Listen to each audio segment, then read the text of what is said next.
Well, one way is by reading history. If one were to imagine living in World War II, for example, Mm. with today's social media, I think it would have been very easy to imagine the world really was quite literally ending and was never going to get better.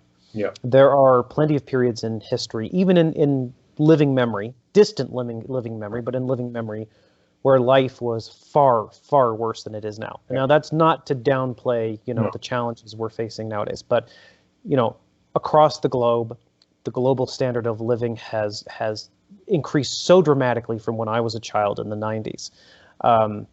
You know, there are a lot of good things that are happening, and we have pushed forward in technology and art and science and just everything. So that's why I'm optimistic. I look at what's going on and I say, yes, there are challenges, but if I had to choose any point in history to live in that isn't the That we future know of. that we Yeah. know of, if I had to choose any point Yeah. in known history, this is the time I would choose to live in. And at the same time, I see SpaceX landing rockets, Yeah. self-guided rockets, and I Yes. imagine all of the classic sci-fi authors would have been watching that with their jaws hanging open, going, "It's real! It's actually happening!" Yeah. Yeah, I'm Yeah. actually very, very optimistic about what are called orbital rings, which are easier to build than space elevators. So an orbital ring, you put basically a chain of ferrous material like iron or steel or something, or anything that's magnetic, and you put it in orbit around the planet. And then you build around it essentially almost like with a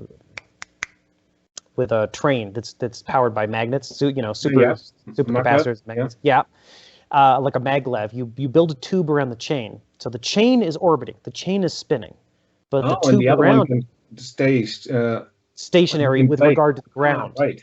And so then it can put with the magnets, it can pump energy into the chain and accelerate it so it spins faster and faster, and it holds the whole thing in place. And then you can power it with solar panels on the outside. But here's the really cool thing is you can put it at almost any altitude because the tube is not moving.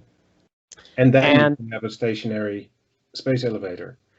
exactly, that isn't going up too high. And then on top of it, gravity, even 100 miles up, is almost the same. Like gravity in the International Space Station is like 60 or 70% of what it is on the surface of the planet.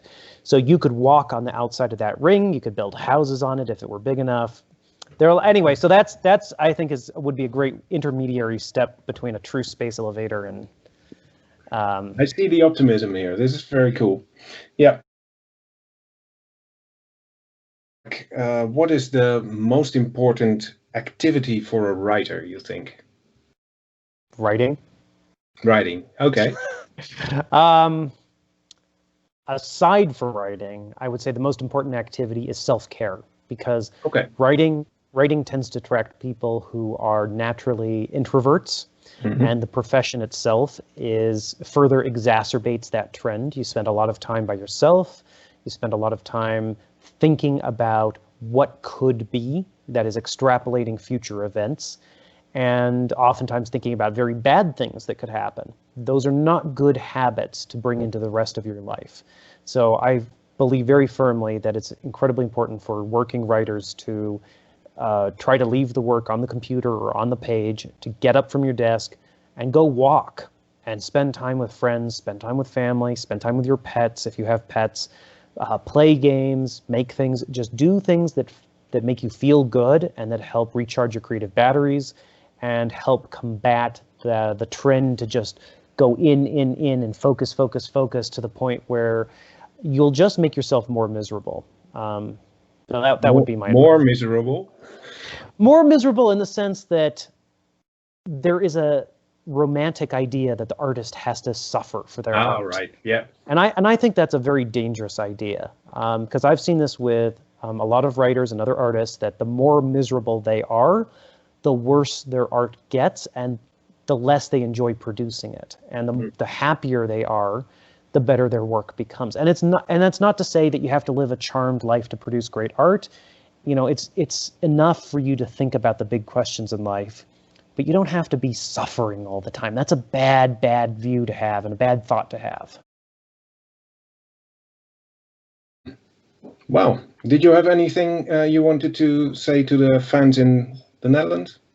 Well, I'd first of all say that I have a real soft spot in my heart for the Netherlands. I've always enjoyed visiting and doing events with my readers there. I'm just sad that I'm not able to do that this year, although I was there last year for my collection of short stories, The Fork, the Witch, and the Worm.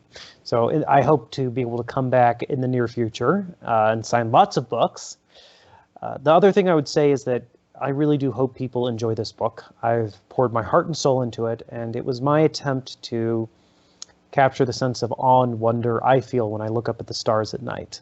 And I would hope that when readers reach the final chapter and the final page and the final sentence even, that it'll leave them with a sense of hope and perhaps a tingle up their spine and maybe even a bittersweet ache that the story has reached its end.